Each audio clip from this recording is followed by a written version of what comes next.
Good morning, good afternoon, and good evening to all of our viewers today around the world. I am delighted to welcome all of you to this important discussion.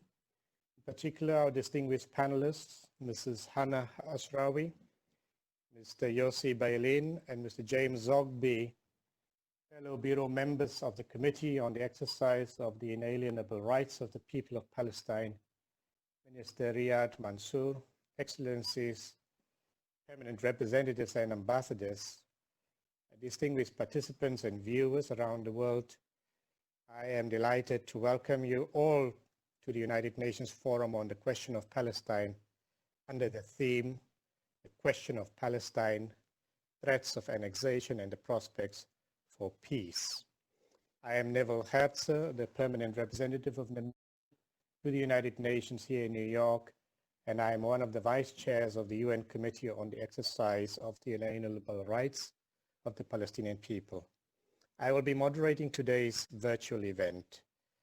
In these unprecedented times, when Israel, the occupying power, has declared its plans to annex large areas of the occupied Palestinian territory, amidst a situation exacerbated by the COVID-19 pandemic, we are meeting virtually to rally our support and solidarity for the inalienable rights of the Palestinian people, including the right to self-determination and independence.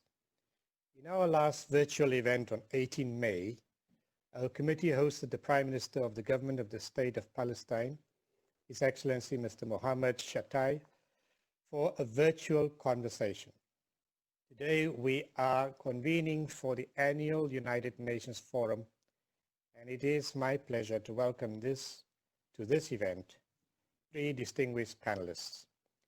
Mrs. Hanan Ashrawi, member of the PLO Executive Committee and a former member of the Palestinian team in the Middle East peace process. Mr. Yossi Beilin, a former Israeli cabinet minister and participant in the 1993 Oslo Accord negotiations. And last, Mr. James Zogby, the founder and president of the Arab American Institute. At this point, may I, on behalf of our committee, extend our heartfelt and deepest condolences to Mr. James Zogby on the loss of his dear wife a few days ago. We extend to you our solidarity, and we thank you for making the effort despite your situation to be with us today. May her soul rest in peace, and may she continue to inspire you to do the work that you do from where she finds herself today. Dear colleagues, these panelists will outline prevailing challenges and hopefully formulate recommendations to overcome negative trends in the current political impasse for salvaging peace prospects. Before giving the floor to our panelists, let me say a few words about our committee established by the UN General Assembly in 1975 to pursue the following main goals. We are to promote a just and peaceful settlement to the Israeli-Palestinian conflict and an end to Israeli occupation. The committee is to work for the realizing the two-state solution, support Israel and Palestine to come to a position where they can live side by side in peace with secure and recognized borders, and we are to support the exercise of the inalienable rights of the Palestinian people, including self-determination, sovereignty, and the right to return. We implement our mandate by raising awareness on the question of Palestine through a range of activities. Among them, we host events and conferences at the UN headquarters here in New York and abroad. We organize capacity building programs for the state of Palestine and the annual observance of the International Day of Solidarity with the Palestinian people every year on 29 November. In the course of the COVID-19 pandemic, our committee has adapted and shifted its activities to the virtual space, like with this virtual event series, which we will continue into the coming weeks.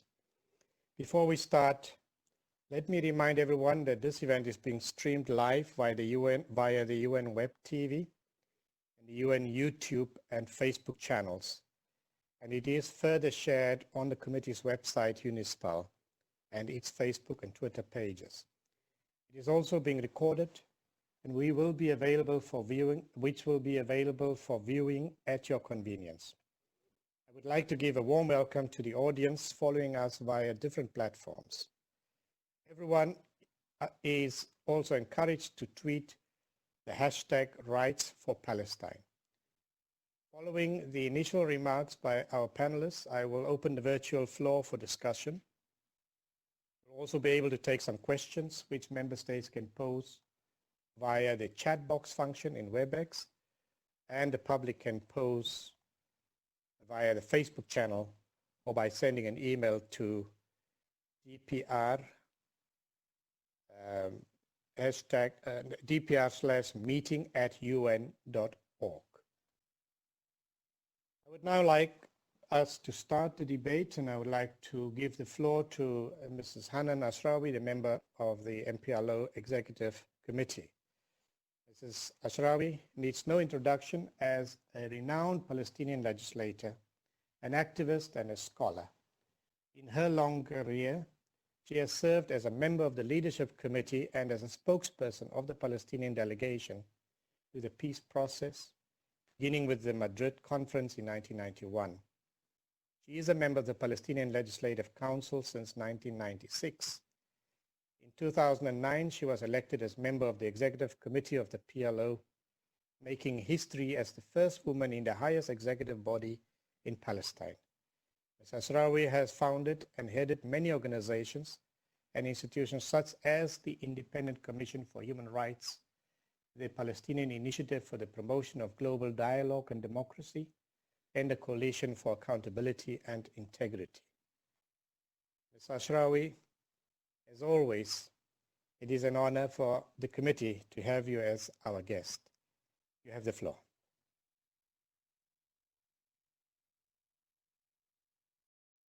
It's always been a special event for me to join. Oh, hold on. Am I? Please go ahead. We can hear you. We can hear you well. Thanks. It has always been a pleasure for me to join you in the events of the Committee on the Exercise of the Inalienable Rights of the Palestinian People. And I and the Palestinian people are very grateful for your persistence and your dedication and your principled commitments to those rights of the Palestinian people. I think you are among a minority as an organization, but as individual member states, you form, I think, a force that should be reckoned with and that should be taken very seriously. I'd like to say hello to my fellow panelists and participants.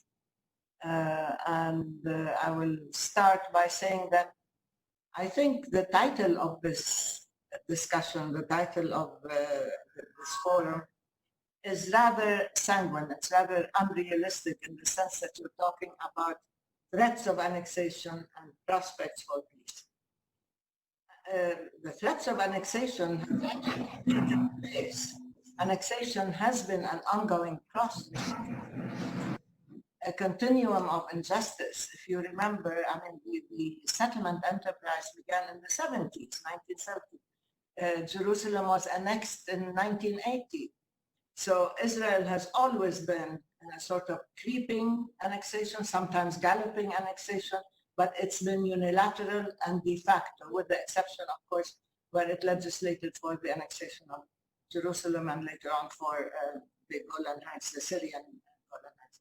So the whole concept, the whole essence, I think, of the Israeli settler, colonial settler enterprise is annexation and expansion. The difference right now is, I'll discuss this later, is the fact that it is attempting with this coalition government to legislate openly for annexation, even though it has been doing it piecemeal legislation to give the settlers powers and so on Palestinian land. The other thing are prospects for peace. The prospects for peace have been dealt a death blow. I'd say the peace process has been moribund for a long time, and it's probably dead now because of a variety of reasons, which we can discuss later. But I mean, you cannot talk about prospects for peace when one side has been systematically dismantling all the building blocks, all the components, all the requirements of peace, using power politics, using its ability to control the situation on the ground, and acting absolutely unilaterally and outside the domain of international law and international humanitarian law.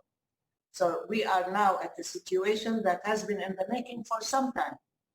Every time I came to New York and discussed this with you, I said these are critical times. Two things are needed: accountability for Israel, curbs for its violations, and protection for Palestine, and respect for UN resolutions and international law. And so far, we haven't seen these implemented so far. So let me start by saying now, July 1st is an arbitrary date to many people, Netanyahu having succeeded to avoid going to jail right now, although he's going to be tried. And of course, pandering to the Trump administration and the elections in November. He's just announced, he's announcing that July 1st is the date for annexation, and everybody now is talking about annexation, the date for annexation. We've got to do something. This is drastic. This is serious. Where was that political will as successive Israeli governments, including labor governments, were expanding, building settlements, stealing land, stealing resources, and so on. Now, everybody is talking about that, and people have stopped looking at the reality on the ground. So what happened now is that the American administration, that was always the patron of Israel and the protector of Israel, has become a partner in crime in the occupation, so to speak. This administration has recognized Israel's illegal annexation of Jerusalem and has moved its embassy there. It has defunded all projects, all programs in Palestine, including infrastructure, scholarships, and so on. It has defunded Jerusalem hospitals. It has attacked UNRWA, attempting to dismantle UNRWA, defunded UNRWA, and has incited against it and tried to redefine the question of refugees and consider them, and is considering them outside, again, the realm of the law and the protection of the law or UN resolutions that define who a refugee is, and the US is involved in that. It has closed down our representative office in Washington, and it has closed down the American consulate in Jerusalem, which was created and established in 1844 as the American diplomatic mission to Palestine. Of course, there was no Israel then, there was a Palestine. And they're rewriting history in the same way as they want to impose their own version of reality on the future. They've dropped the term occupation from the political lexicon, as if there is no occupation.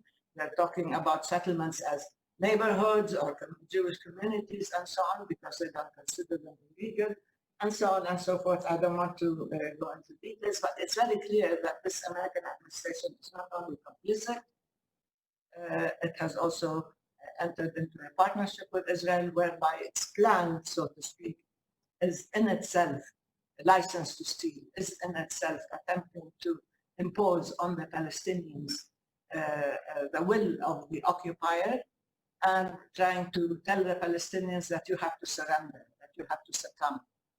And this is the real danger now, is that we are not just dealing with that one occupying power, we are dealing with two.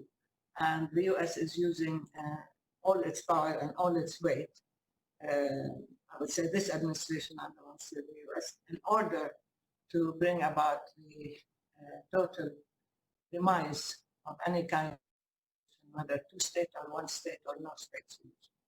So the problem also now is that matters have come to a head in the sense that this Israeli coalition government has exploited many different factors, many different conditions.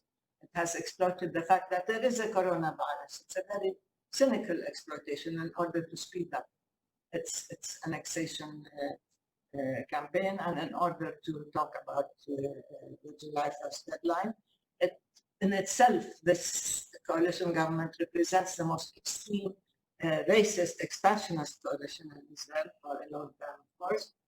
It has succeeded in dismantling the opposition, in deconstructing any kind of real opposition. It has co-opted blue and white, and at the same time, it has totally marginalized whatever is left of the peace camp.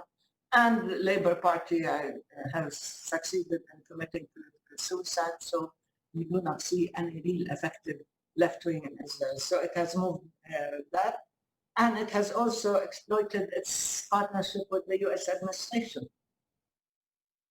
Sorry, and is very rapidly trying to create facts on the ground before the elections in order to, because there is a sort of mutual self-benefit agreement between Trump and Netanyahu, where each one serves the personal interests of the other, particularly in elections now in November.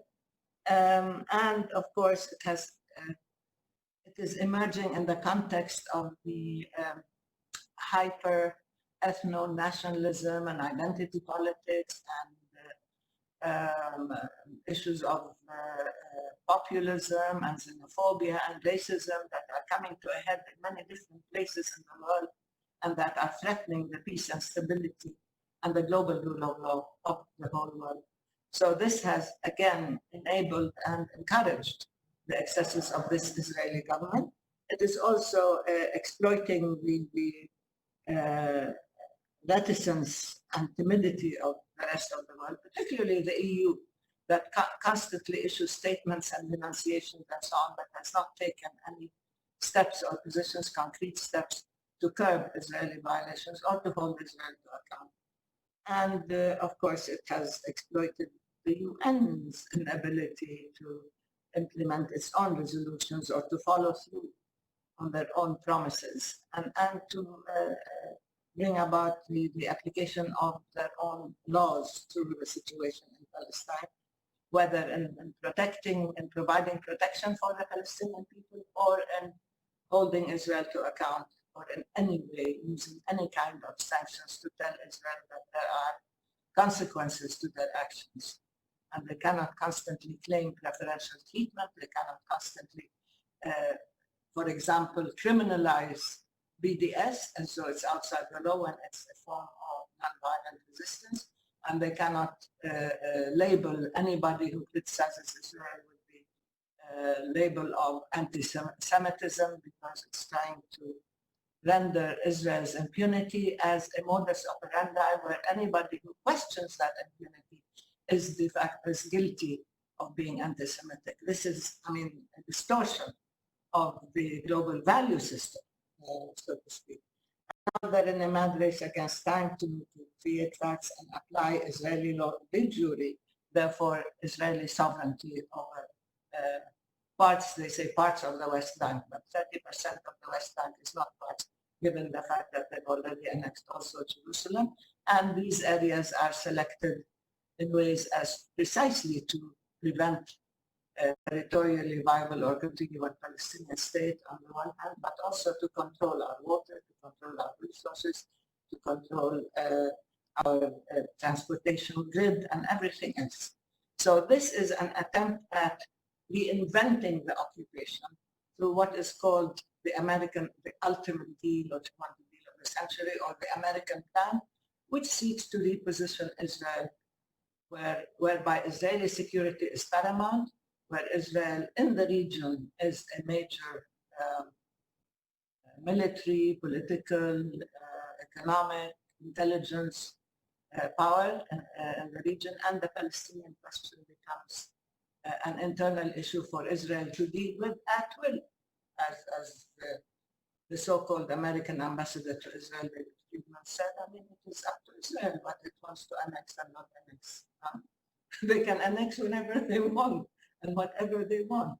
So, I mean, I'm sure the irony is not lost on any of you, but the arrogance, the total lack of respect, not just for the other, for the Palestinians and so on, because they're used in a racist way to dismissing Palestinian humanity and rights, but also in the disdain and contempt that they show for international law, for legality, and for justice. And the fact that now, I will stop shortly, that now ideology and as I said, hyper-nationalism and fundamentalism, religious fundamentalism, are all seen to trump justice and the rule of law.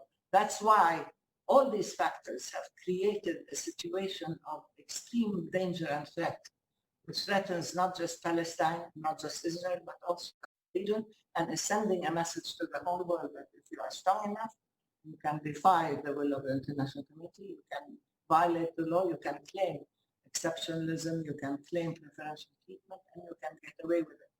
And if you are weak, you can always, bear the brunt of the injustice inflicted on you by the strong. You can always take the pressure of the knee on your neck, which we have been taking for decades.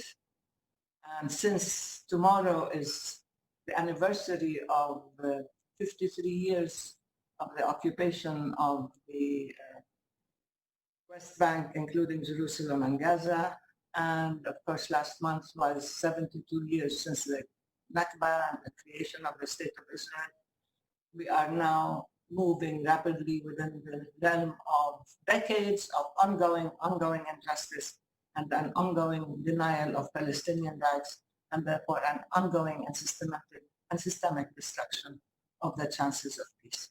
Thank you. Thank you, Mrs. Ashrawi. I appreciate your opening remarks. I cannot agree with you more that we are indeed faced with the challenge. Am I being heard? We are indeed faced with the challenge of inaction, because this is really what is contributing to now 72 years after that we still do not have an outcome, because we pass resolutions, we have international law that's supposed to assist us, and yet when it comes to defending it, we fall short. This is something that needs urgent and it needs real reform in our way of doing things, that we can speed up the process of bringing a peaceful settlement and a two-state solution to bear. I would first like to continue the discussion, because I'm afraid if I engage each one of you, we may not give other people a chance to speak. So I would like to give the floor first now to Mr. Yossi Beilin, who is a former member of the Israeli parliament, better known as the Knesset, Deputy Foreign Minister. He was a Deputy Finance Minister. He was Minister of Economic Planning, Economy and Planning, and Minister in the Office of the Prime Minister, Minister for Religious Affairs, and Minister of Justice. He is well known for having initiated the secret channel of talks that resulted in the 1993 Oslo Accords. He headed the Israeli delegation to the multilateral peace process, working groups from 1992 to 95, and was a negotiator at the Taba talks in 2001. He also created and led the public movement in Israel for a unilateral withdrawal from Lebanon. He is one of the initiators of the 2003 Geneva Accords and currently the president of PLO, a global consulting firm which he established in 2008. Mr. Beilin, we are delighted to have you with us today. I am pleased to give you the floor. You have the floor, sir.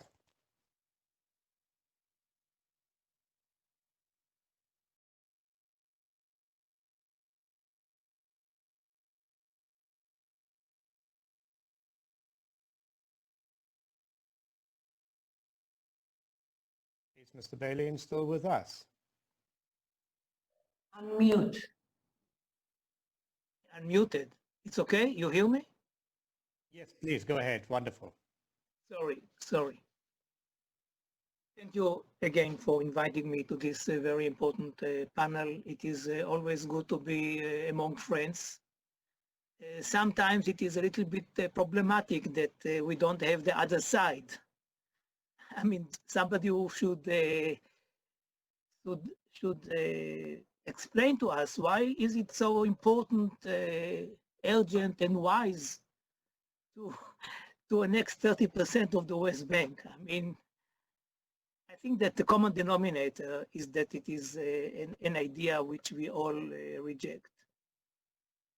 The problem is that, as Hanan said before, I mean, sometimes we feel ourselves as a minority in this world. Well, when other priorities are there on the table, there are always some other priorities, and today it is even more than before. And although our narratives will always be different, and the way we see specific events in history will not be the same, the bottom line is the same. And I think that it is also the understanding that we need each other, that we are very much dependent on each other, even though there is no symmetry between the two parties in many aspects.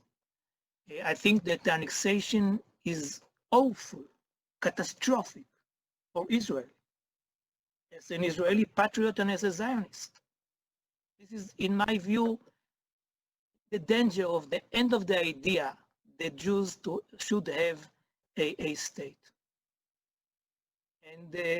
And for the Palestinians, of course, although I was asked today whether it is irreversible, I said no, but it will be much more difficult to reverse it if there is, God forbid, this annexation.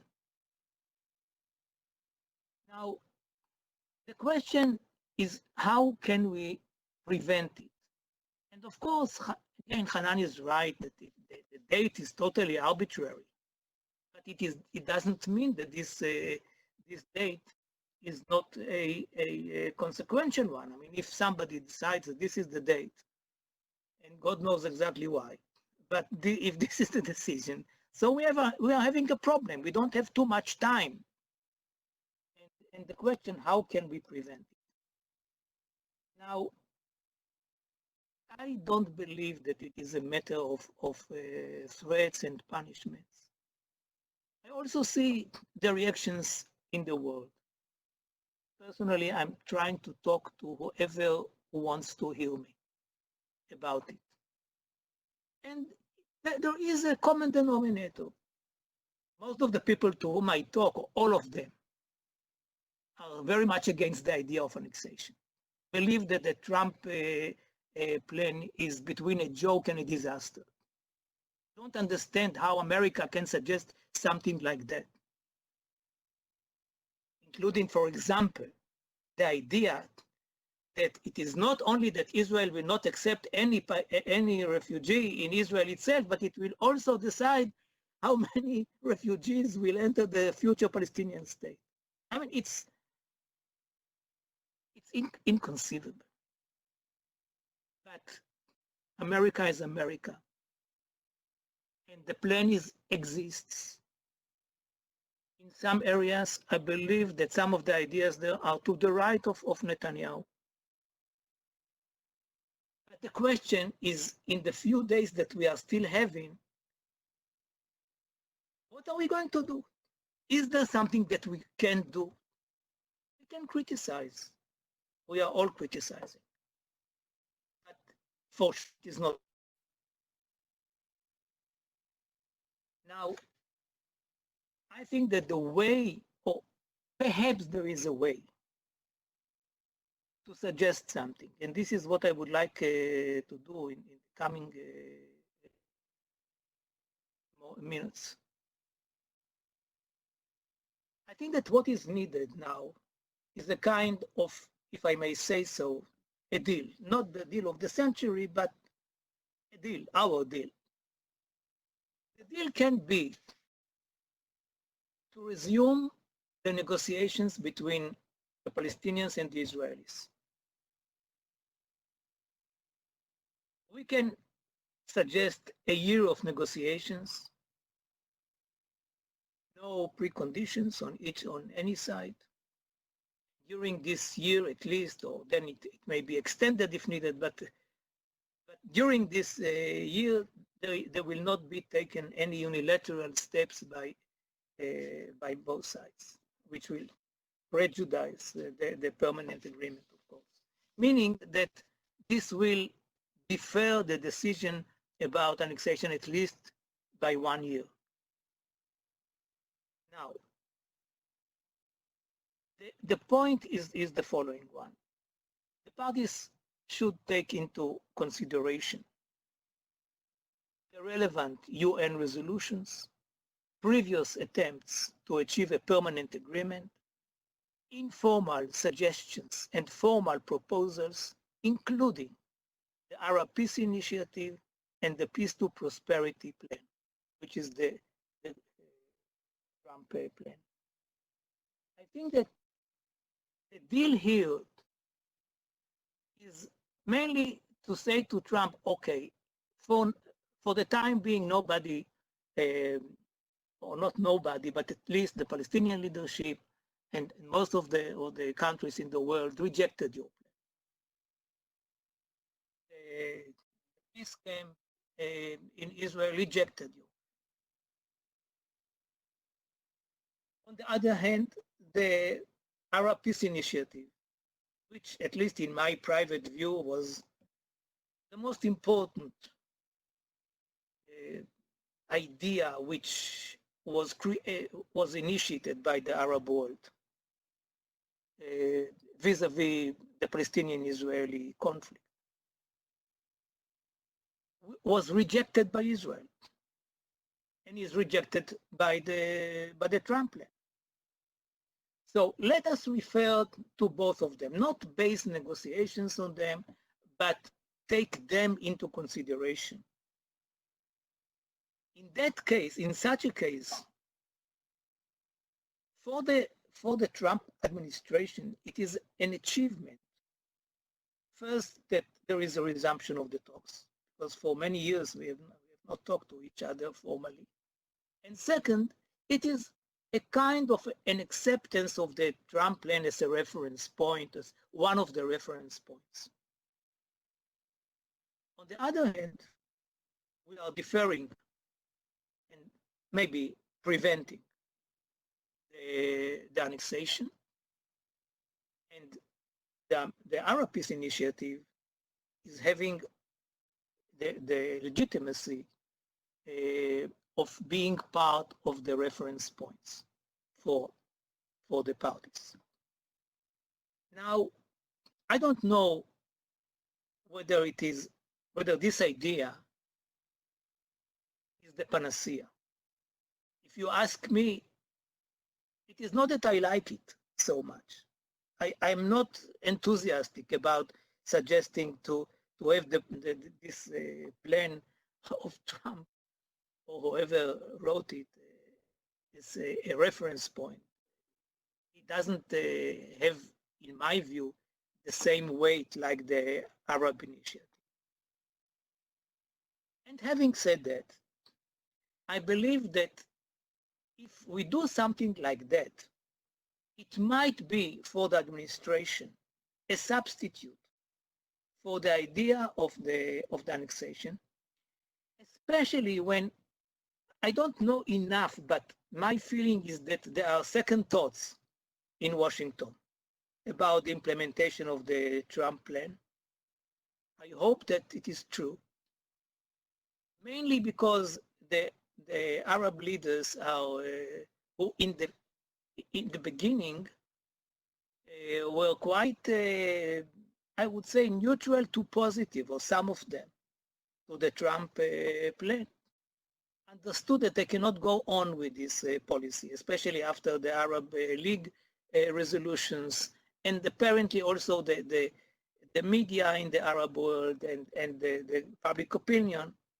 So the Arab leaders apparently came to Trump and said, please wait with this. I mean, it might be very difficult for us to support such a plan.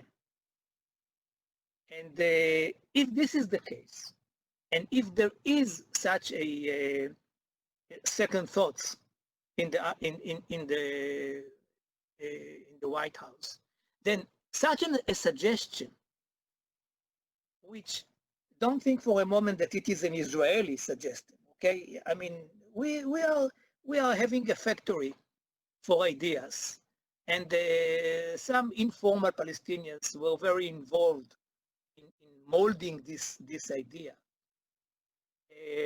But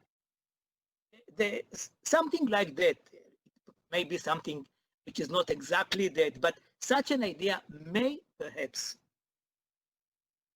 be a way to prevent the idea, the annexation of the 1st of July. I can tell you, I visited today the Jordan Valley because I wanted to see in my own eyes exactly what are we speaking about. It was a tour of the Meretz party, and we saw the situation on the ground. You know, I don't know, we didn't know whether to cry or to laugh. Only somebody who cannot, who doesn't know what is happening on the ground could suggest so many enclaves, including the enclave of Jericho, in the midst of an Israeli sovereignty. I mean, just to do that, you have to triple the length of our border. Not just that, I mean, that is why many of the people in the security arms are saying, don't do it to us, please, please don't do it to us. What we need, it's money, it's manpower, it's whatever to do something like that. You can sit in Washington and draw a map and call it a conceptual map, but when you come to the area, to the ground and see the stupidity and also the cruelty, because you can understand what might happen to the Arabs who will go to their fields and whatever. So if we can do something like this, I think that it might be a contribution. And if not, I think that we should think, I mean, we, the peace mafia, we should think about something else. I mean, we don't have to talk about the stupidity and the cruelty of this plan. What we have to ask ourselves is whether we can defer its implementation.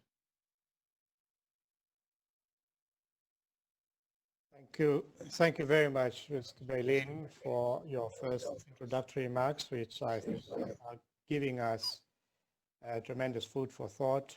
Indeed, we need to start asking, after such a long time of pursuing peaceful solution and the resolution to this long-standing unresolved conflict, what is it that we have not done yet? What is it that we can do differently? I agree 100% that we need to discuss and focus our discussion on how do we prepare ourselves for the unlikely or for the inevitable implementation of this annexation plan. What is it that we can do to stop it or to do something differently? I would like us to come back to this once all three of you have made a discussion so we can exchange ideas on the way forward. It is now my pleasure to introduce our third speaker, who is Mr. James Zogby. He is a co-founder in 1985 of the Arab American Institute and its president. He is also the director of Zogby Research Services, a firm that has conducted groundbreaking surveys across the Middle East.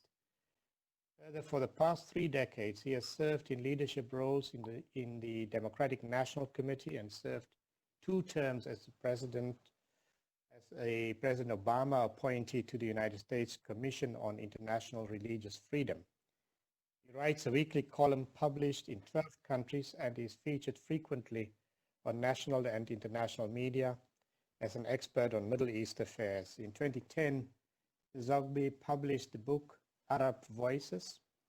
His 2013 e-books looking at Iran, the rise and fall of Iran in Arab public opinion, and 20 years after Oslo, are drawn from his extensive polling across the Middle East with Zogby Research Services.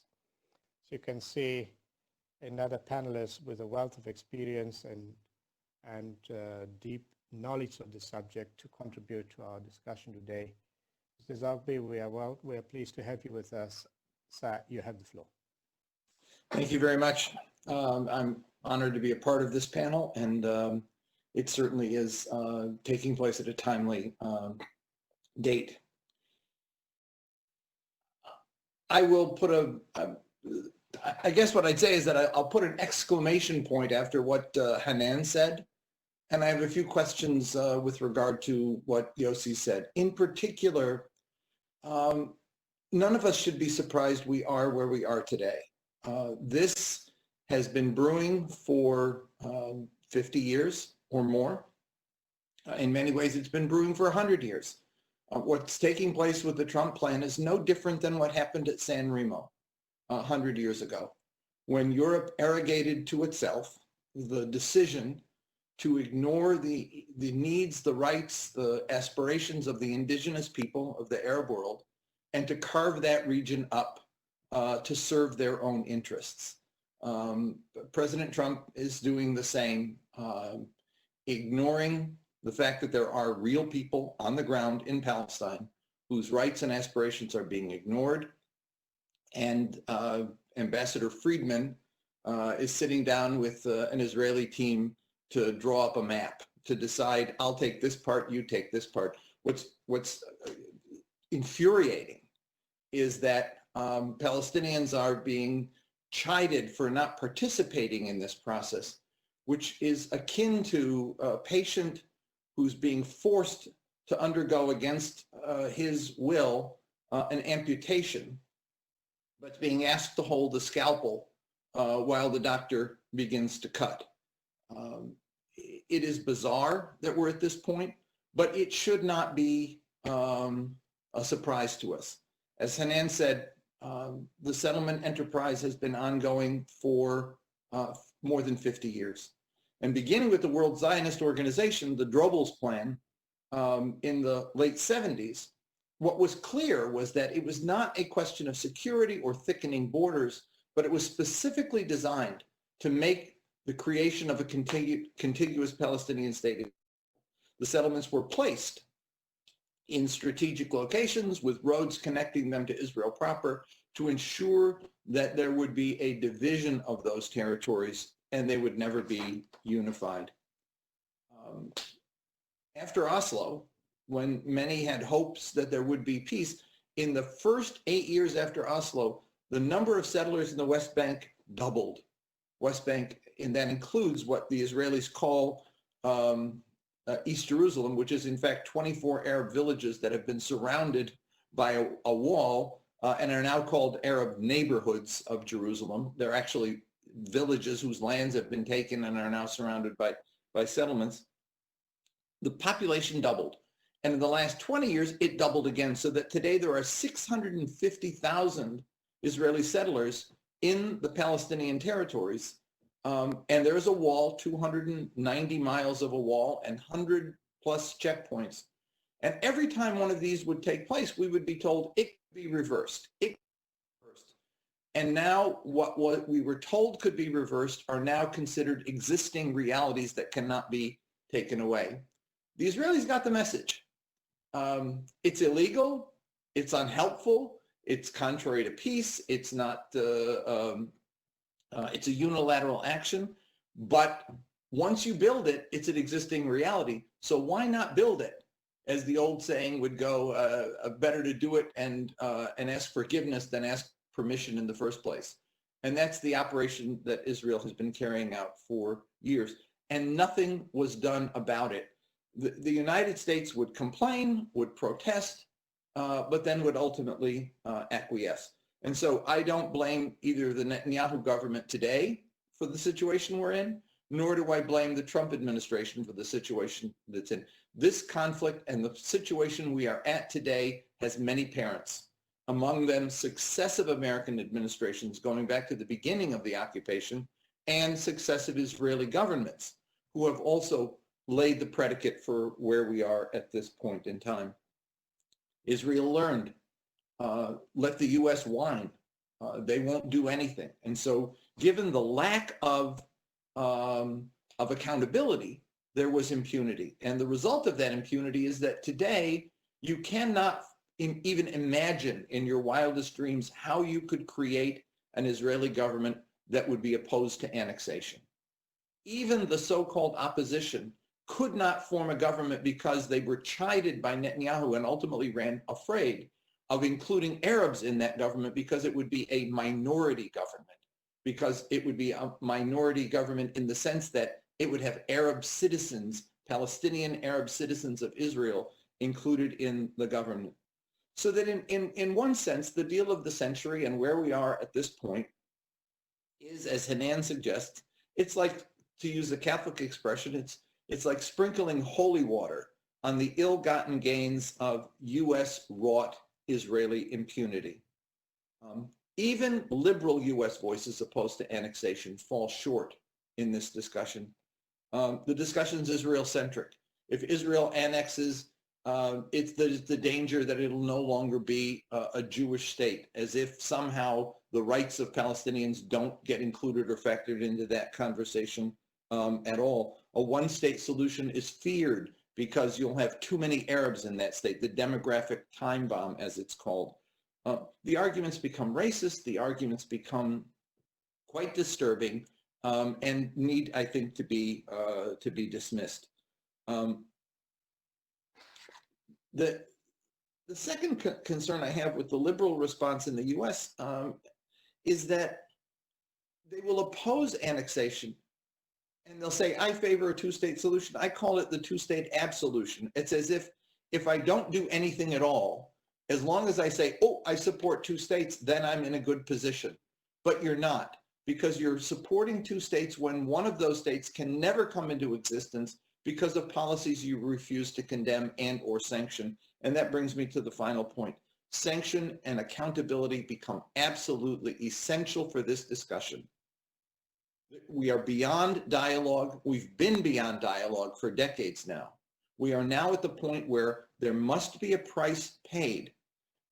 And that reminds me that not only are we in 100 years after San Remo, but we're in 40 years after the Venice Declaration, when the EEC, the European Economic Community, stood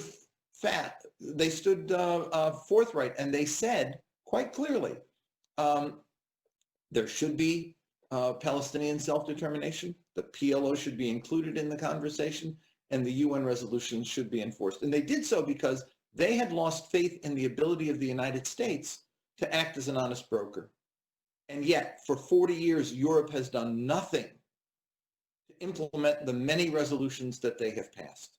And so here we are today with a Netanyahu government riding on the heels of successive governments, the Trump administration riding again on the heels of successive US administrations, and the European Economic Community's position, which was very clear, but has never been acted upon. And so while I hear European diplomats say that they are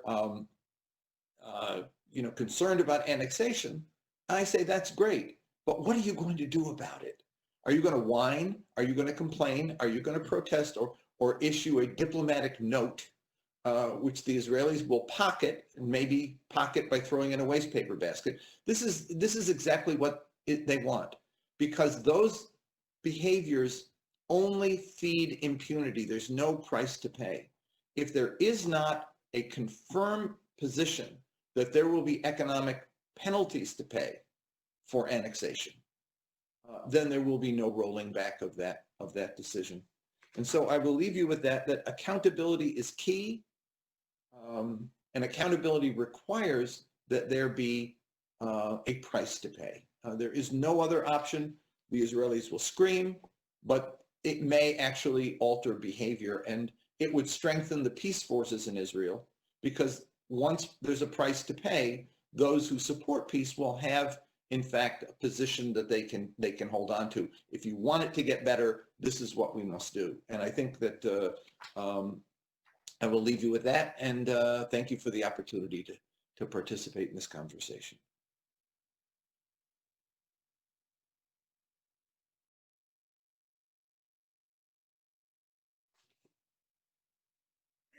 Great. I thank Zogby for your accent, again, also for raising real questions before us that should help us find what our next steps should be. I want to thank all three of you for your introductory remarks, and I want to remind all of us that we have now reached the midway point of our time segment for this meeting today. I would like, though, to just spend at least 5 to 10 minutes in an open discussion between the three of you on the remarks that each one of you have made, just to hear your reactions to each other, particularly to focus on this particular burning question as to it seems unstoppable and annexation. To stop this and to come and to buy time for us to go back to the negotiation table.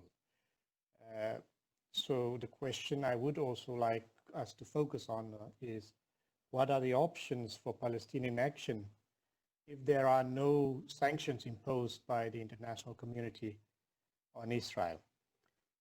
Thereafter, I would then ask, we have a few requests for contributions by, in the following order, from our colleague, the Ambassador of Sierra Leone, Ali Kaba, followed by the PR of Senegal, and also by the PR of Egypt.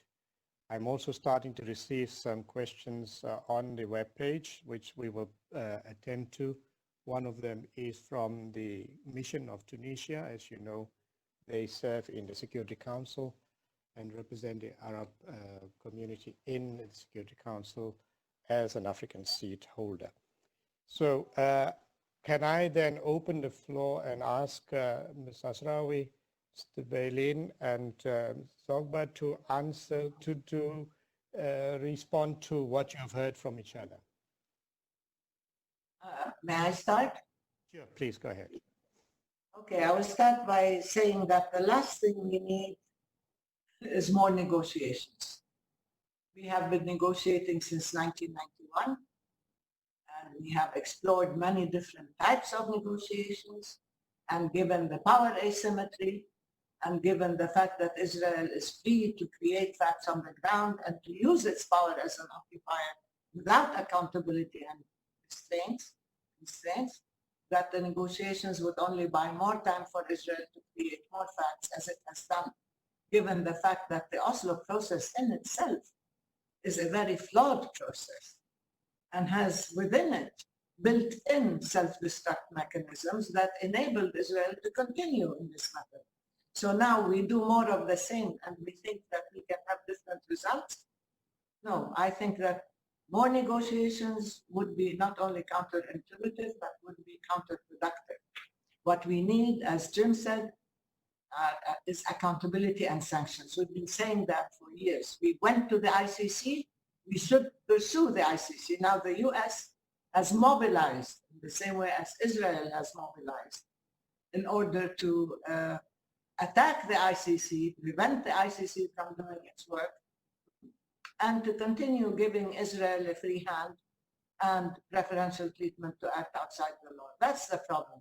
If we need to stop the annexation, then what we need is preemptive, preventive action, and action by countries and powers that matter, that can send a clear message to Israel that you cannot continue having a free hand and you cannot continue victimizing the Palestinians, and that the international community, for whatever that's worth, will stand up to its own rules-based system and will bring you to compliance with the international law. And as we said, there will be a price to be paid. There have to be consequences. Without consequences, Israel will say once again, You can say whatever you want and I will do whatever I want. That's something that has to stop. And another problem is the American administration as a player. It's a very destructive and lethal player. It's not just with Trump, but Trump has taken this to a new level. Trump has become a partner, has become complicit, has become a unilateral actor against the law, and is destroying the chances of peace anyway. Now, the last thing we need is for another Democratic candidate to say, no, we have to accept, we have to protect Israel as a Jewish state, we have to protect the security of the state, BDS is criminal, blah, blah, blah. That is not providing a counter argument, that is not being a corrective force. This is a message to Biden and others. If you want to take a stand, take a principled and legal stand. Don't go back to a watered down version of how can we protect Israel and so on, and at the same time maintain the charade that we are working for peace. Thank you. Thank you very much. Anybody, any of the other two panelists wish to comment? Mr. Beilin? Yeah. It's okay? Please go ahead. Go ahead, sir. Well, Hanan is saying that enough for negotiations. We have tried it so many times, so we cannot do it again. But what is the alternative? The Arab boycott, which began in 1945 already, before Israel was born, did it have an impact? The BDS. I mean, what are the tools? And you believe that in the coming month you are going to convince the European Union or others to take sanctions against Israel? I mean, first of all, it doesn't work. And the other thing, it will not happen. And you see it. So the question is, what can you do? Of course, what you are saying is that the negotiations are giving a kind of an umbrella for unilateral steps. It's something that I cannot dismiss. But part of the idea that is offered is that there will be an agreement, and we can think about a monitoring vehicle, is that the two parties will not take unilateral steps during these negotiations. There was never a real monitoring machinery to do that. So I mean, we can go back to history and criticize previous regimes in the United States, in Israel, in Palestine. It will not help us. I mean, we are here because people expect that people who believe in peace have ideas to do something and to promote peace. And Hanan, I mean, I'm really, I appreciate so much what you did. Even if you criticize Oslo, and rightly, I'm also criticizing many things in Oslo. Without you, it would have never been launched, and you know that more than anybody else. And I thank you for that. I think that you did something of huge importance for both sides. But it was hijacked. Pardon? It was hijacked. Oslo is not of my making, I'm sorry. We were part of the Madrid process. I don't want people to suffer from the illusion that we are the ones who... But you are the one who suggested to us to talk to Abu Ala. Yeah, that's That was the beginning. yeah. Okay, let's leave history for the historians. But what I'm saying is that, at least in our camps, people are asking me, although I am retired, a retired politician, and who am I? And I'm sure that they are asking you because you are an active politician. What should be done? I mean, if you come to them and say, well, we are right, they are wrong, then we need sanctions because this is the only thing that make convince them. I'm sorry, this is not going to work, and you know that. We are having a month.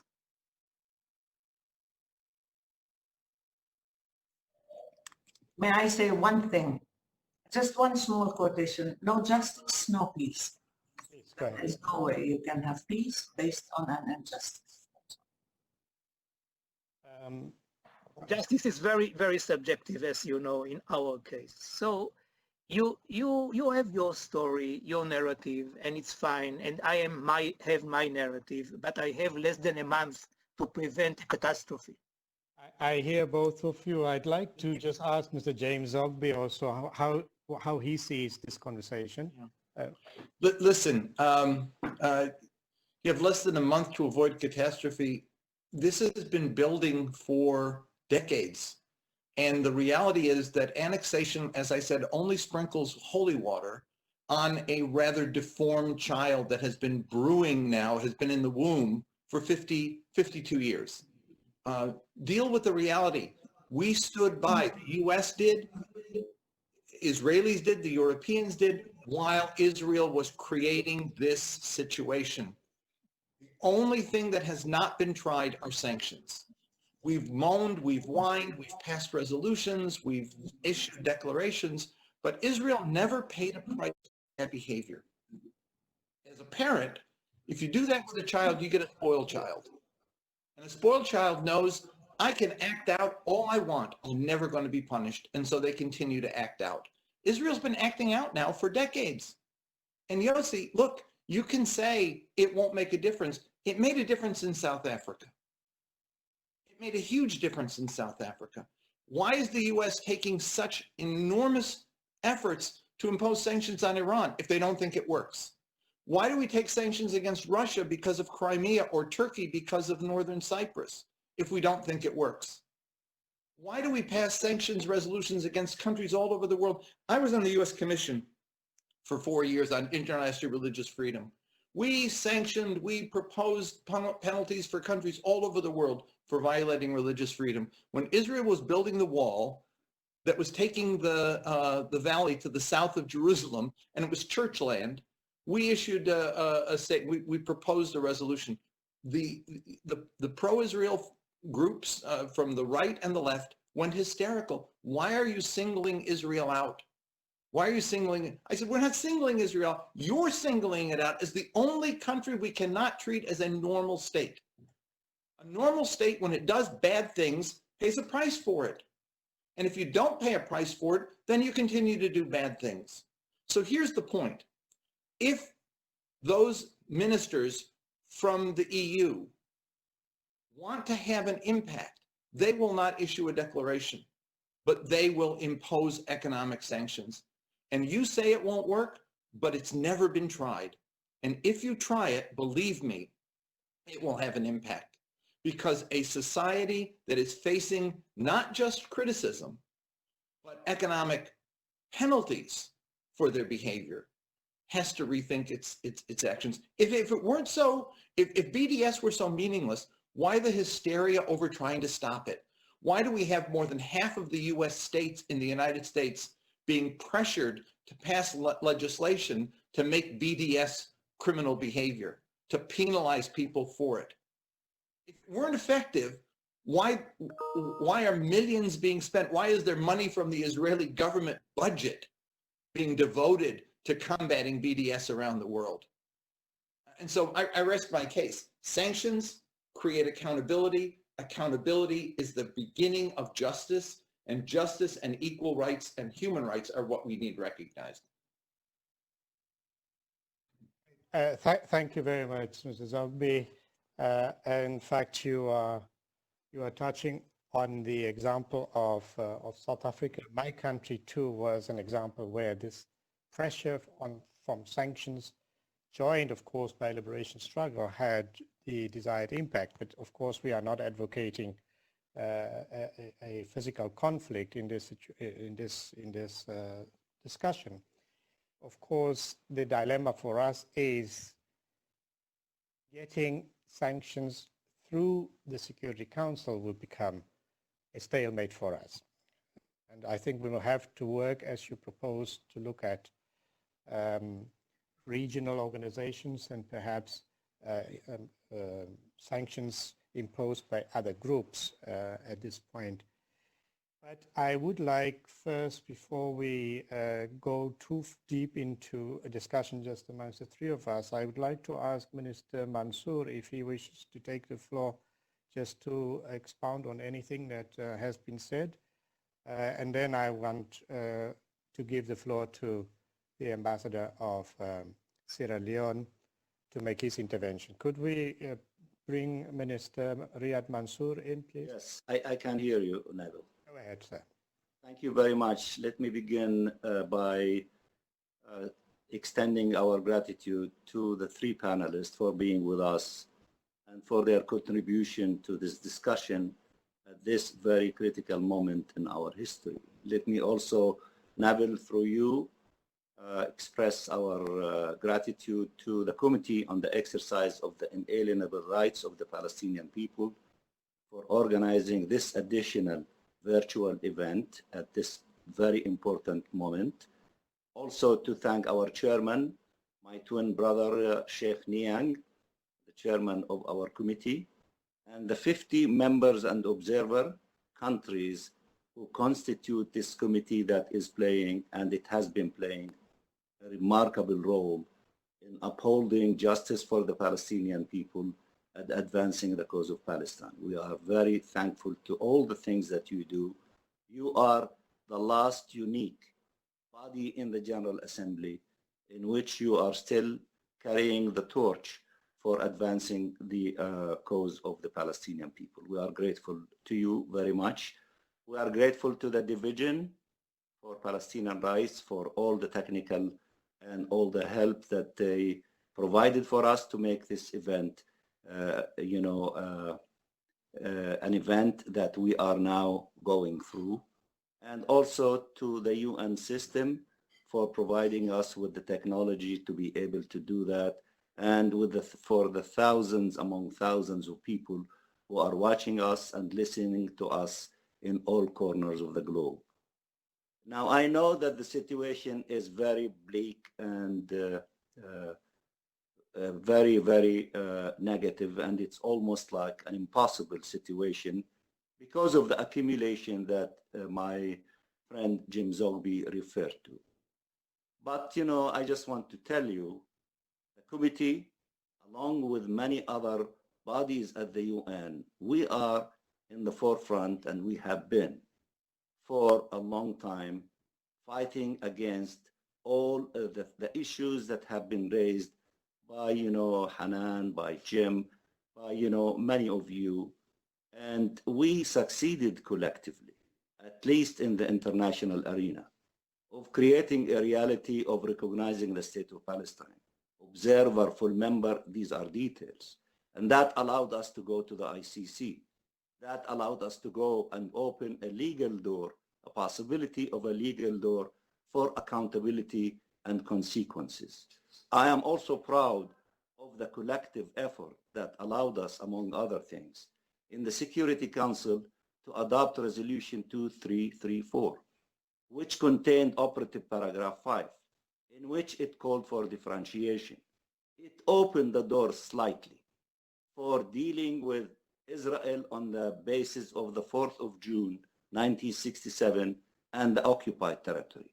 That door potentially could be opened further that would allow for accountability and consequences. One can say many things about the so many clusters within the international arena, including the European Union. But the fact that they took a step of labeling products from the settlements, it's a small step, but yet it's a step in the right direction. I am like Jim. We were in the streets organizing and being activists in many areas, including during the civil rights movement, and also in combating apartheid in the streets of the United States with the massive movement that was eventually became a decisive player in the success of the South African people in putting an end to that abhorrent system. But things were accomplished in an incremental steps. They were not accomplished in one blow.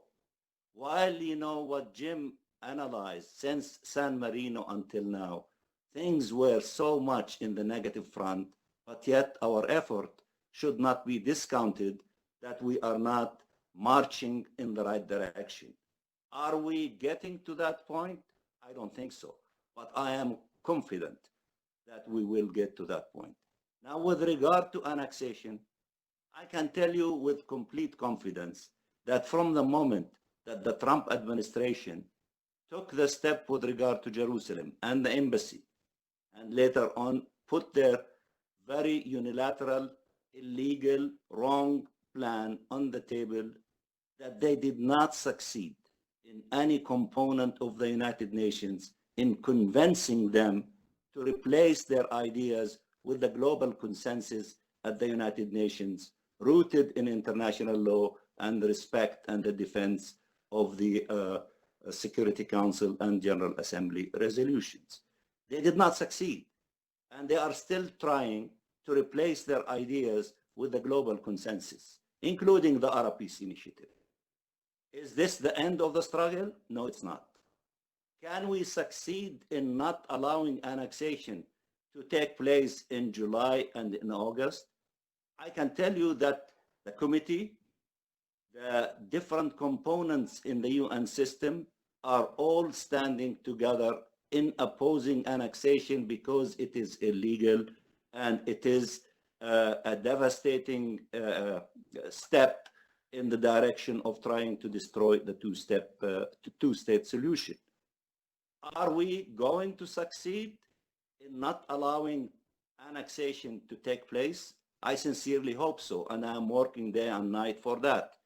Even a grouping like the Quartet, which many of us have so many observations or criticism of it, I believe, and I am working to see the Quartet, at least 3 parts of it, to apply the pressure that they can vis-a-vis the Trump administration to pressure Israel not to move in the direction of annexation. It is our duty to do everything possible in order to contribute to this process. And I hope we succeed. But if we do not succeed, we have also plans, whether in the Security Council, in the General Assembly, in all components of the United Nations.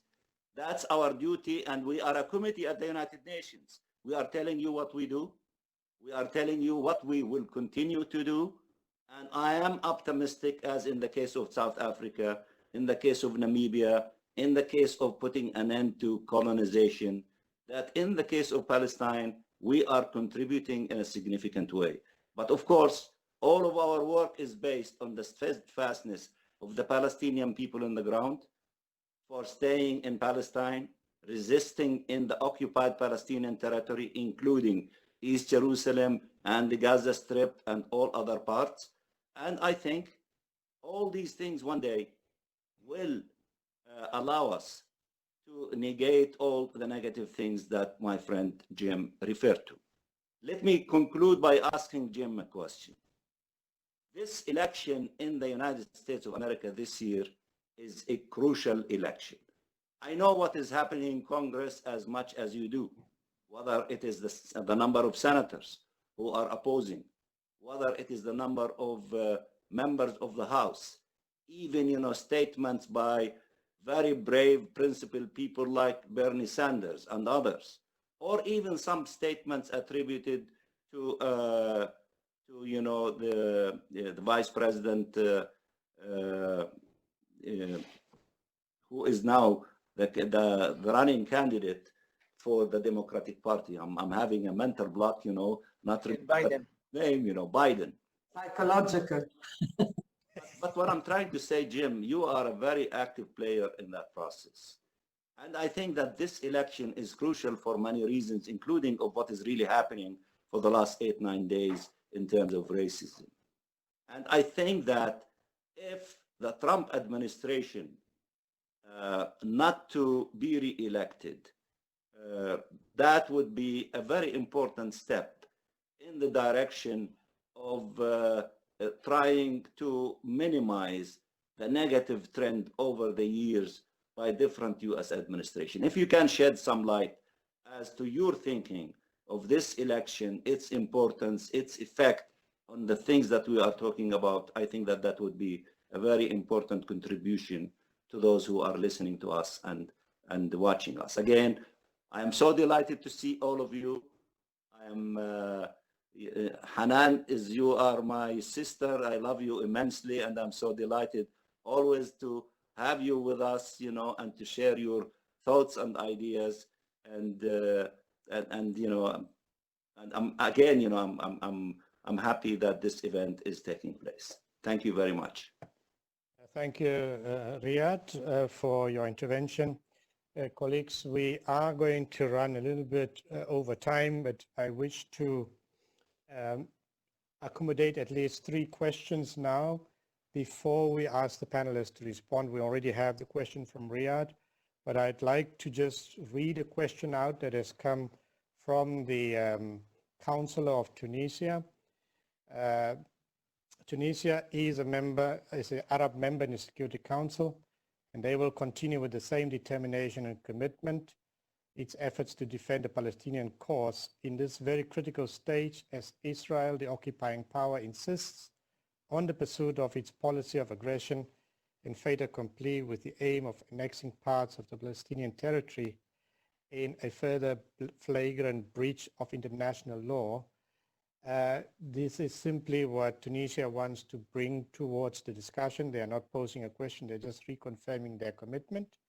But I would like to pose a question that has come in from Ramallah to Mr. Beilin. Mr. Sam Bahur has requested that I pose the question, why does this round of annexation make you stand up against it, but the 1980 annexation of Jerusalem passes without notice? That's a second question. Then I would like now to invite the PR of Sierra Leone, Ambassador Ali Kaba, to take the floor and pose his question. If I could appeal to my colleagues to limit your time in posing the question and restrict it to the question. I think we have heard a full explanation and statements already on the conditions that we are faced. Could we concentrate our questions on what can we do now to change the situation? Thank you. Ambassador of Sierra Leone, you have the floor, sir.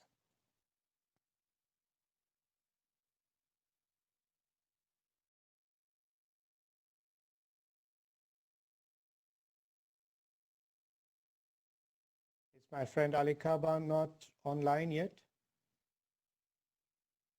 If we are waiting for him to join us, could we invite then the PR of Egypt, Mohammed Idris, to take the floor?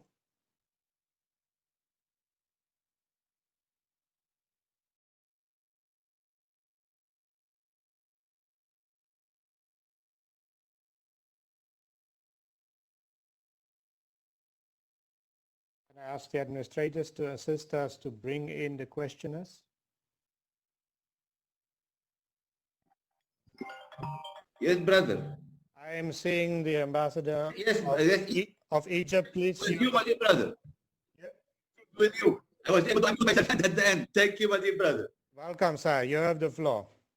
Thank you very much. And allow me first, of course, to thank you, Mr. President, and to welcome this distinguished, remarkable panel, and to especially welcome Her Excellency Ms. Hanan Ashrawi, who is really a pride for Arab women, Middle Eastern women, and women in the world. And to welcome Mr. Yossi Beilin and Zogby.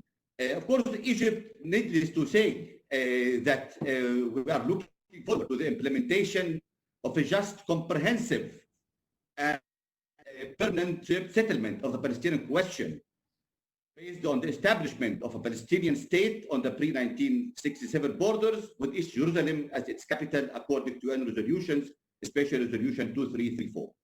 However, the annexation of the Palestinian lands and the Jordan Valley and the North Dead Sea represents the gravest threat to the two-state solution and undermines peace and stability in the region. Accordingly, I would like to ask our distinguished speakers about, as we are looking now, about the way forward in a limited time span. One thing about the potential of quartet, still potential that quartet play in the short time ahead. The other thing about the reviving of the Arab peace plan, Mr. Yossi Beilin referred to the Arab peace plan as one of the very important significant initiatives. Then, unfortunately, this plan did not fly much. How we can re-present it, reintroduce it? Are there any view of how to put this plan again and reinvigorate it and put it on the table again? Thank you very much and best wishes. Thanks a lot.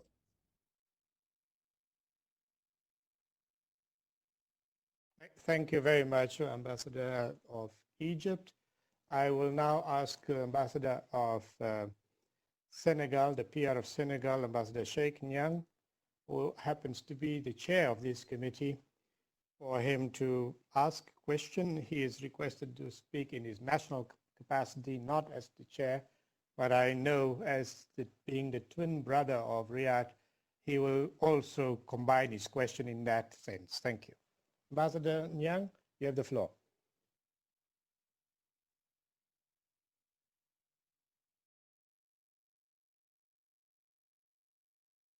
The administration help us to bring in Ambassador Niang to the panel.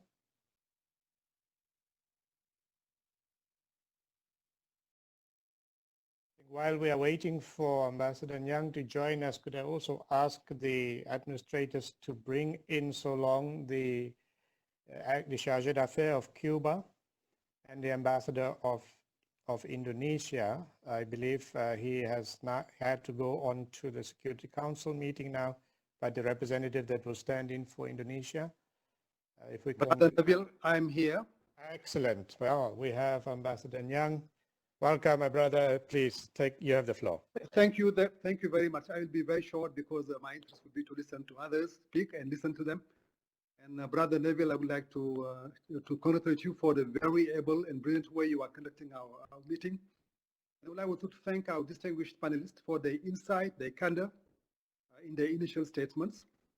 I wanted to ask questions, but they have been responded by Mrs. Dr. Ashrawi and Mr. Jim Zogby.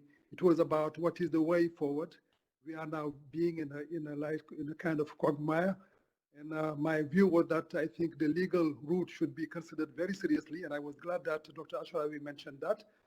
But I also would like to know for Dr. Ashrawi from the Palestinian Authority, what do they expect us here at the level of the UN to do more effectively to help them, let's say, pursue the route to find a solution to this, and also to prevent Israel from going forward and annexing. So I just want to be short. And thank you very much again for this very interesting and very important meeting. Thank you.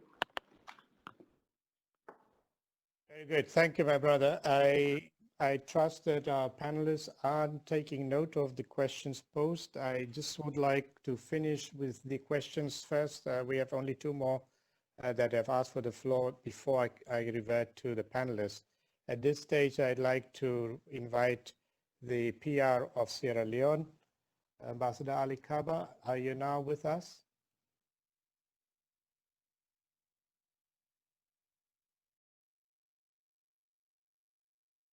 I still do not see Ambassador Ali Kaba. Is there anybody who can assist us in helping him take him through the steps to join the meeting?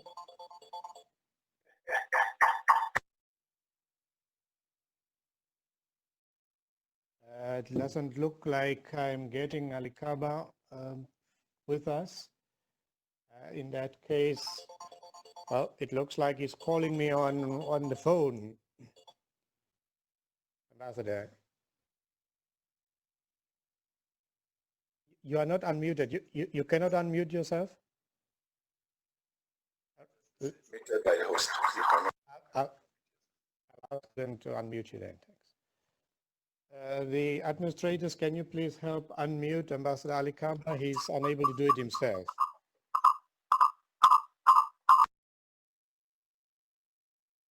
If we have the colleague from Cuba available, could we give the floor to Cuba so long while we get Ambassador Kaba set up?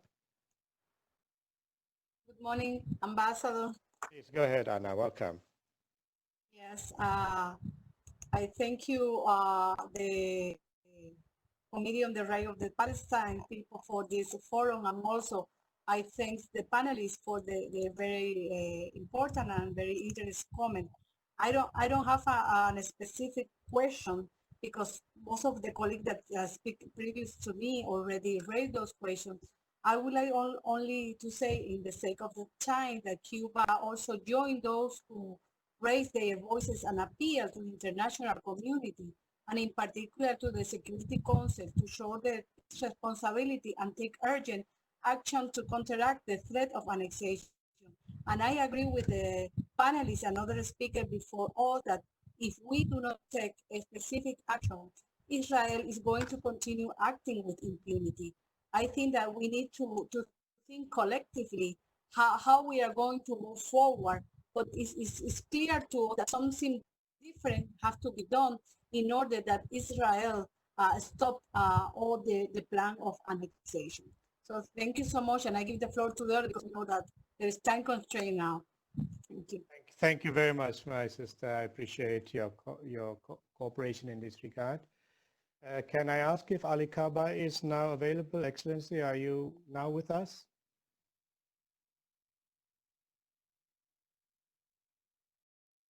We seem to have difficulties with the ambassador of Sierra Leone joining this meeting. I think I'm fine now. Oh, fantastic. Welcome, Ambassador. You have the floor, Ambassador. Thank you very much. Maybe you have too many devices on now. Can we ask you to turn one of them off so that we don't have the static on the line? Yeah, I don't see myself on two devices. So let me see. Okay, we see you on the screen, but we have a lot of echo. Okay, go ahead. Now it's set. That's better. Yes, please. Okay, perfect. You know, okay, You have the floor, Ambassador. Please go ahead. Everything is okay on our side now. Okay, then let me go. I can't see you, but if you can see me, that's fine. We see you. We see you. Perfect. Thank you very much, Mr. Moderator. Distinguished panelists, Hanan Ashrawi, Yossi Beilin, and James Zogby. The territorial annexation plan of Israel is neither helpful to the global solidarity for the fight against COVID-19, nor in the quest for a lasting long-term peace and security in the Middle East.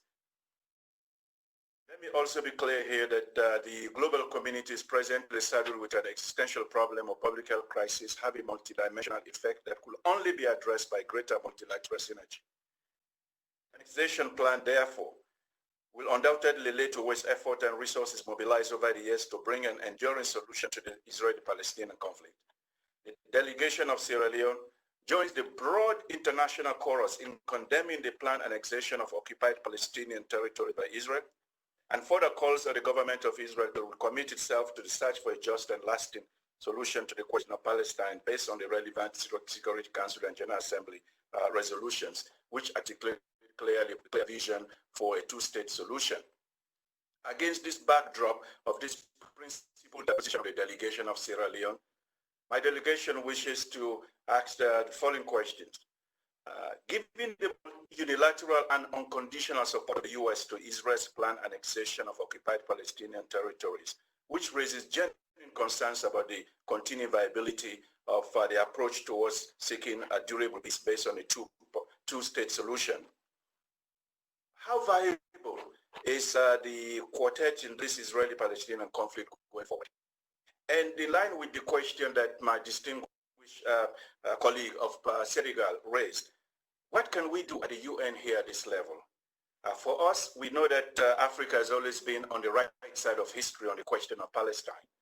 And I'm hopeful that we'll hear some specific ways that we can be helpful in moving this process forward. Thank you. Shukran Jazeera.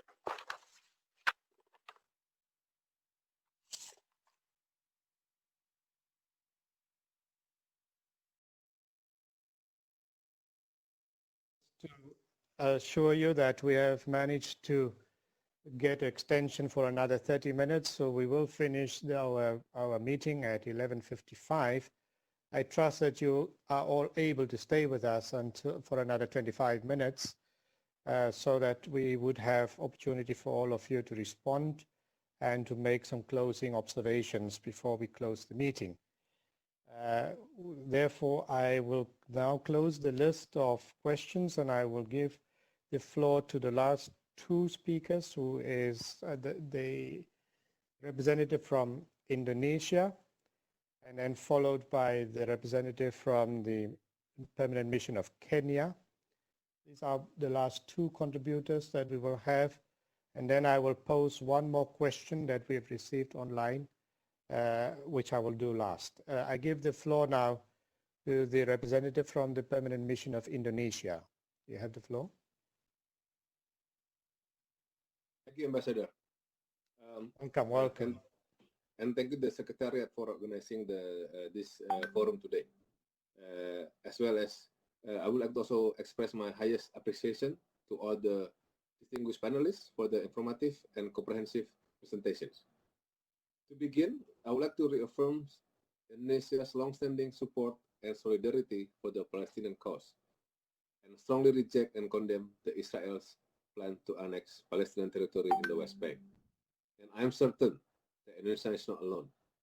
Various countries, regional and international organizations also echoed the sentiment. But now, with the looming annexation and the recent development in the region, words of support and condemnation are not enough. We need action, and we need it now. In our national capacity, the Foreign Minister of Indonesia, Minister Retno Marsudi, has been making series of calls with her counterparts, and just recently sent out numerous letters to the Secretary General, the PGA, Chair of OIC, the Non-Aligned Movement, G77, Arab League State, UNSC members, the EU, and other countries. It is a small effort from Indonesia, but we hope it would contribute in building up and mobilize action-oriented support to uphold the international consensus on the Palestinian cause. Against this backdrop, allow me to ask the following questions. To Mr. James Zogby, there is a strong push to introduce a multilateral approach to the peace process by introducing the quartet. In this regard, how do you emphasize such process? And beyond the quartet, which parties do you think should also be involved? Second question to Ms. Hanan Ashrawi and Mr. Yossi Beilin. Between now and July, can you see any major changes or political shift with relevant parties that could end the negative cycles and sort of jumpstart a positive development towards peace and the end of Israel annexation plan? Thank you, Ambassador, for your time.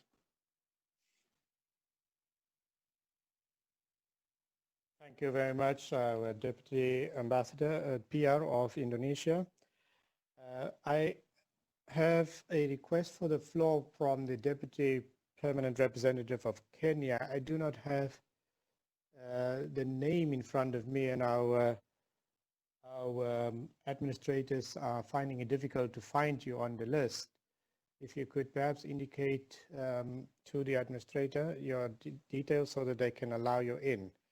So while we are waiting for the Deputy of Kenya to join us, we have a question from Huwaida Araf. She wants me to ask Mr.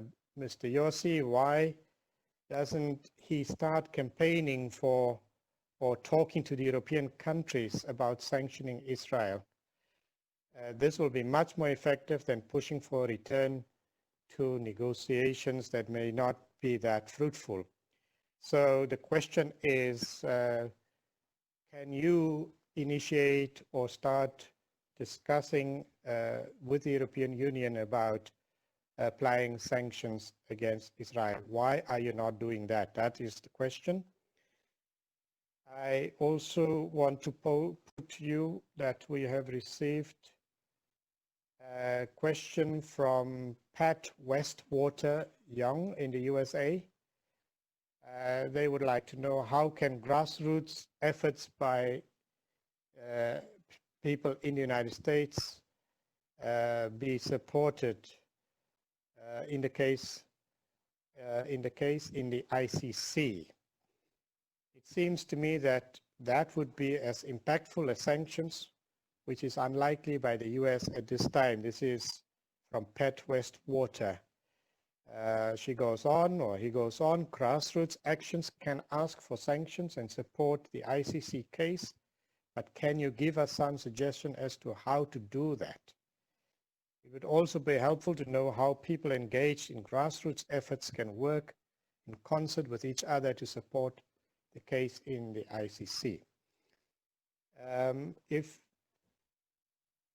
I trust that you've gotten the questions. If we have the colleague from Kenya online now, otherwise I will now hand over to the panelists to see if you wish to, in any order, to take the questions and respond.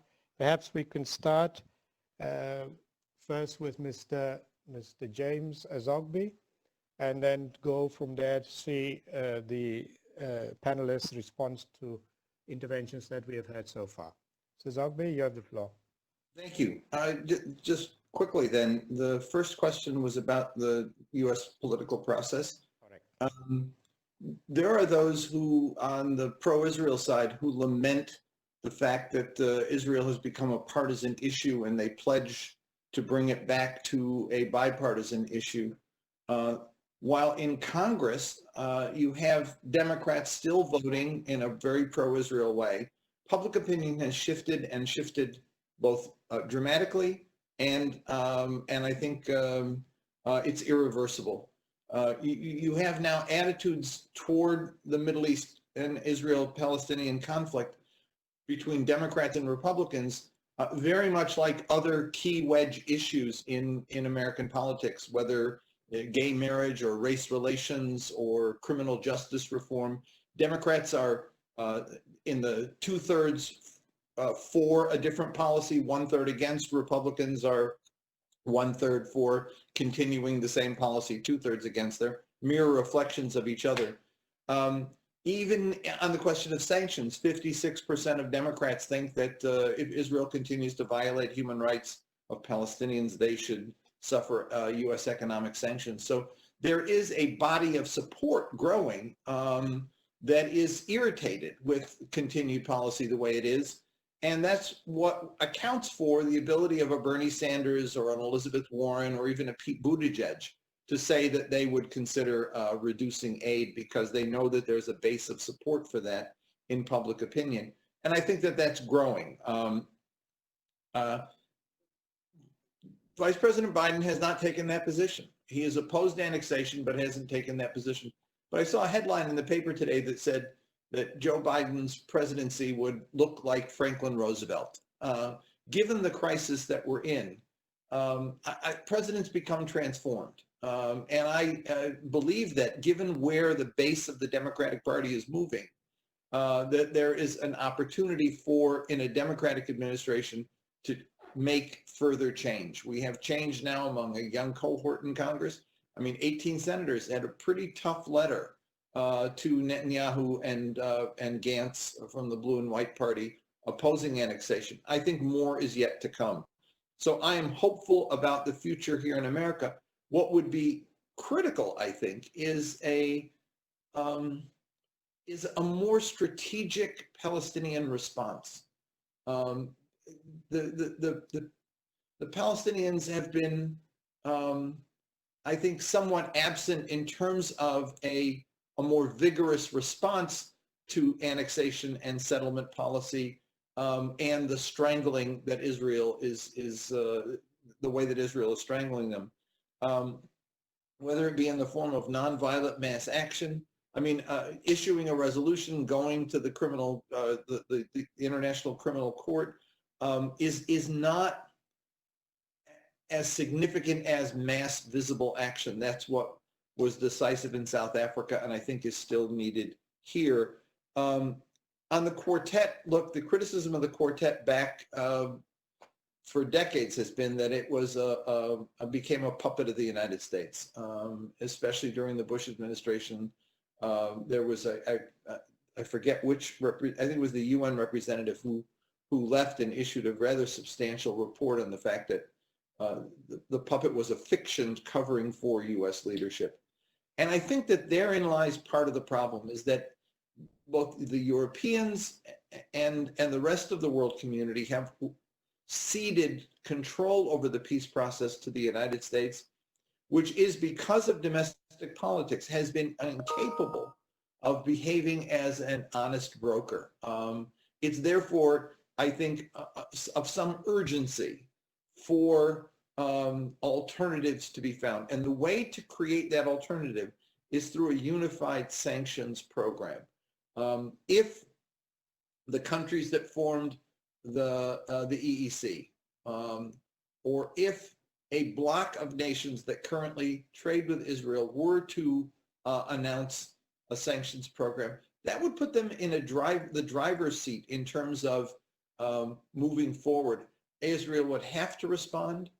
I think the US would have to respond. And we might sort of jumble the situation beyond where it is today and create a new dynamic towards solution. But doing it the same old way we've been doing it for the last several decades is not going to create a different outcome. It's going to create continued paralysis. And while this paralysis is taking place, Israeli settlement expansion continues, whether formal annexation or not. That disease continues to grow in the territories and is strangling the hopes of Palestinians, as well as strangling their rights. And thank you. Thank you very much. Can we ask also Mr. Beilin and Ashrawi to respond to the questions that have been posed? You want? Please go ahead, Hanan. Okay. All right. Thank you very much. I will reiterate what Jim said on the quartet, because there were several questions on the quartet. The quartet initially, from the beginning, Riyadh knows how I feel, was a very strange creature, and it was put together by the US to create the impression that there is international participation, that it is not the monopoly of the US in dealing with the so-called peace process. But the quartet became really an instrument of American control. It would activate the quartet when it wanted, and it would put it in the deep freeze when it didn't want it to act, and therefore it lost its credibility and its efficacy. And I remember we issued several statements during the days of the quartet in which we said that it has become, again, an impediment to peace rather than working in the service of peace. So now there was a meeting last week, as you know, of the quartet. It was called for by the quartet members, and the US came and said we will have this meeting, provided on the table is the American peace plan to discuss them. So once again, it used this high-handed manner in order to impose its own will and to say, then what's on the table is the ultimate plan of the Americans, which, as we said, cannot be in any way adopted or included in any effort, because it is so illegal and it violates every single imperative and requirement of peace that we cannot accept it as part of reference. So that's one. And the quartet has to, if you want it, I think, to me, the way to think strategically, it's not just to have, I mean, the Palestinian people will act on their own. They're not push-button people. They will resist, and they will have nonviolent, and there has been nonviolent resistance almost every day. But you haven't seen it, you haven't heard of it, because the press doesn't cover, as you know, doesn't cover Palestinian deaths or Palestinian nonviolent resistance. Once in a while they cover if the Palestinians killed, but most of the time it's just if an Israeli is hurt or Palestinian resistance has become a routine matter. And I really don't like to see Palestinians killed gratuitously with extrajudicial executions, like they shot hundreds of people, if not thousands, in Gaza, as you remember, in the Great March of Return, and they were unarmed and nonviolent, and they were killed by snipers. So there will be, and there is, nonviolent resistance. BDS is also a form of nonviolent resistance. Going to the ICC is a form of nonviolent resistance. And I think it's very important that we support the ICC because there are serious threats against the ICC by the American administration now, because they want to defend Israel and defend the US from being taken to criminal court and accused of committing war crimes. And settlements are war crimes, and what Israel did in Gaza are war crimes, and so on. So that has to be acknowledged. Now, then we need to have the support of public opinion also to face these American administration moves. American public opinion is moving, I agree. We have the support of minorities, we have the support of women. There's a strong network of solidarity in the US now among academics, among students, among minorities, as I said, among people of conscience, among the gay movement, the LGBTQ movement, among everybody. I mean, there is identification now that is global, and that is a source of strength. And I think if they speak out and if they question, not just the administration, but also their representatives. While we were talking about the change in Congress, they passed under the radar the bill that gives Israel $38 billion plus. I don't see why now, while the US is, and the whole world is busy with the coronavirus, Congress is passing bills pertaining, and you can look at Lara Friedman's reports, they're passing bills in support of Israel quickly under the table, under the radar, in order to ensure that they are on the books, that they have been adopted. This is really sneaky and unacceptable, and I think the Democratic Party should really carry out a self-examination process. Much of its progressive constituency, all of it, I think, has been supportive of Palestine. And we hear them, and they're speaking out, and they are breaking taboos, and they are responding to threats where you know, people are threatened if they support Palestine and BDS, and they're speaking out. And you have courageous also members of the House and the Senate who are speaking out. They're not a majority yet, but public opinion can create a real shift, I think. We do need a paradigm shift. We need a paradigm shift from the way in which business as usual was carried out, whether through negotiations in this power imbalance, asymmetry of power, or whether in terms of giving Israel a free hand or exempting it from accountability. I believe the UN can work. There was a question about what the UN can do. You can answer this better than I can, maybe Riyadh can, but I really think that UN resolutions are important. We know that the US will use the veto in order to prevent the adoption of any effective or real resolution. The last real resolution was 2334 in the last days of Obama, when the US abstained for a change. But the US has regularly used vetoes against any resolution that does the Palestinians any service. So we need to go to the General Assembly. And I think the General Assembly can, in many ways, address the ICJ, the International Court of Justice, not just the ICC. They can support our work in the ICC, yes. And we are trying, and everybody has to protect the ICC and its prosecutor and so on from threats by the American administration and Israel. And this is what bothers Israel a great deal, because accountability and sanctions are not just economic. I believe in legal and judicial accountability.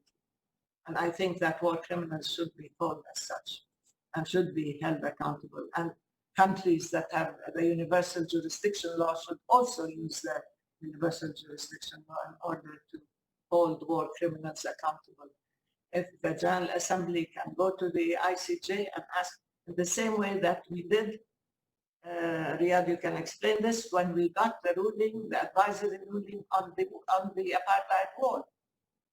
This was really very powerful because it was also comprehensive about the illegality of the wall, the illegality of the settlements and the expansion and so on. And as for the dismantlement of the wall and the compensation of the Palestinians who have been hurt by the wall, this is another thing. But again, the EU, for example, has its own legislation.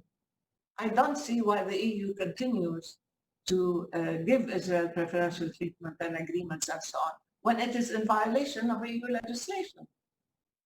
The association agreement, the neighborhood agreement, and the Horizon 2020.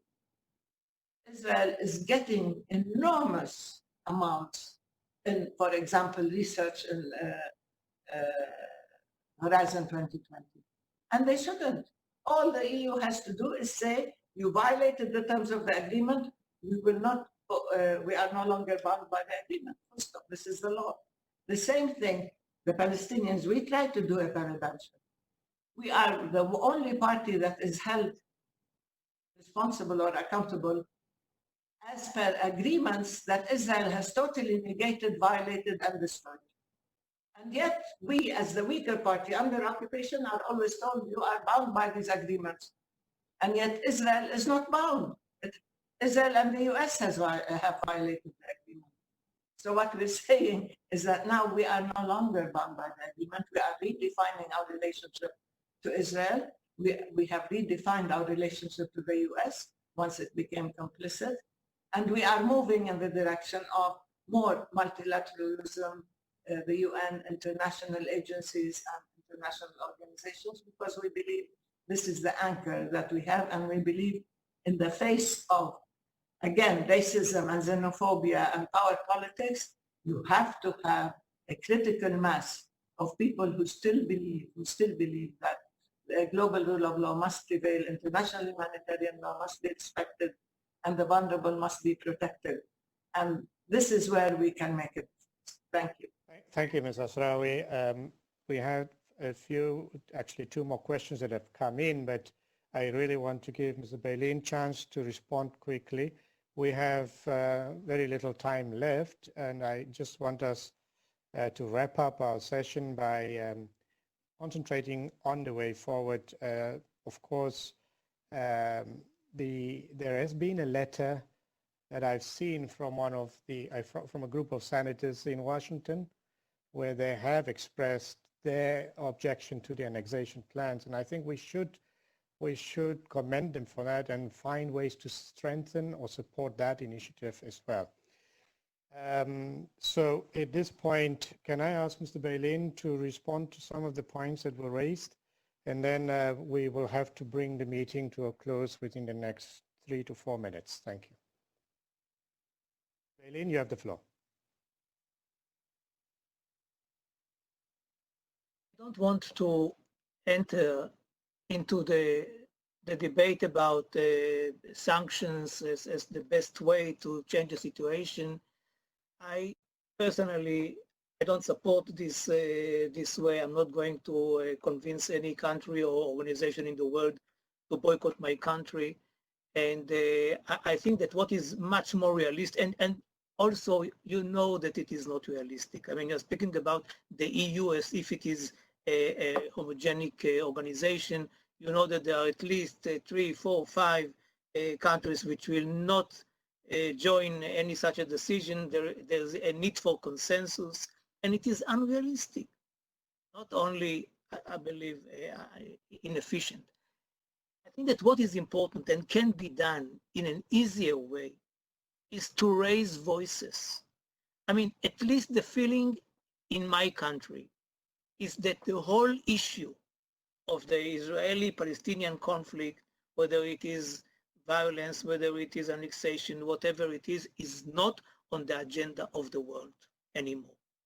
And there are those people who regret it very much, and there are those people who are happy because of that. Now, I think that it seems for many leaders so obvious that it is important for them in the world that they don't have to show it. And what I'm saying, in the coming weeks, show it. Come, for example, I remember there was a question what Africa can do. Africa can do. And I remember the visit in the 70s of the 4 African presidents to the region. It was an historic event. You cannot ignore visits of important leaders in the region. They should come to Jerusalem, they should come to Ramallah, then they should talk to both sides, and they should declare what is their view about the situation and about what can be done. The same for the quartet. Even if it is a troika and not a quartet. I mean, it is important that the troika will have a press conference or a visit or whatever and say, not, you know, like hush hush. I mean, I did not hear the resolution of the quartet, for example. And believe me, I read some papers. The world should know what is the view of the quartet about it. It is not sanctions which are unrealistic. It is just to say it is important for us. We want you to know that it is wrong. You know, Israel lives in this world. And if it feels that it is okay with the world, that people are playing with words, but the bottom line is that the world is indifferent. It is a very different situation. If Israel or the government of Israel or Netanyahu himself know that the world cares, it is a different ballgame. Just imagine, because it was asked also by the Indonesian representative, that the Indonesian president is coming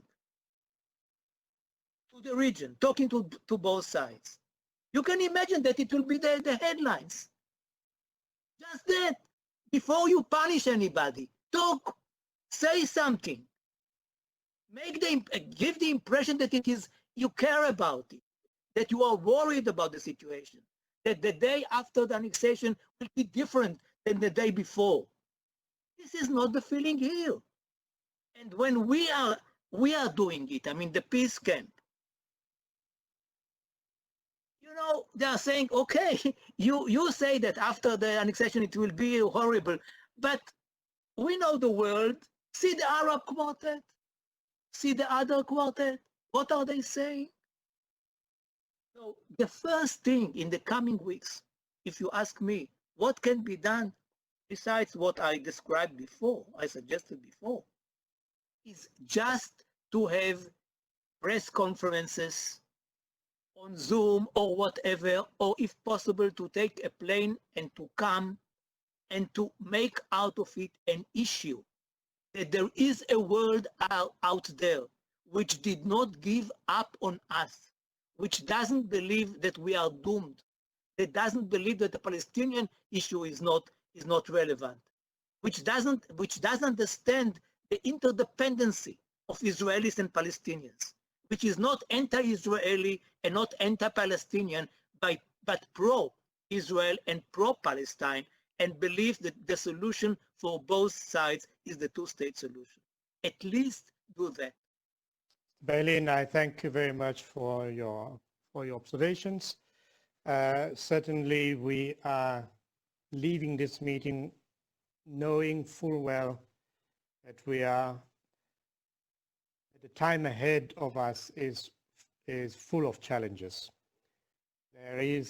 This is perhaps one of those inflection points in history in which, precisely because we have so many challenges, the international community may see closely the dangers in the policy of annexation, and it may be possible to move to a different phase. I certainly hope that this will be shared by member states around the world, that this is a real watershed moment, and we need to do something about this.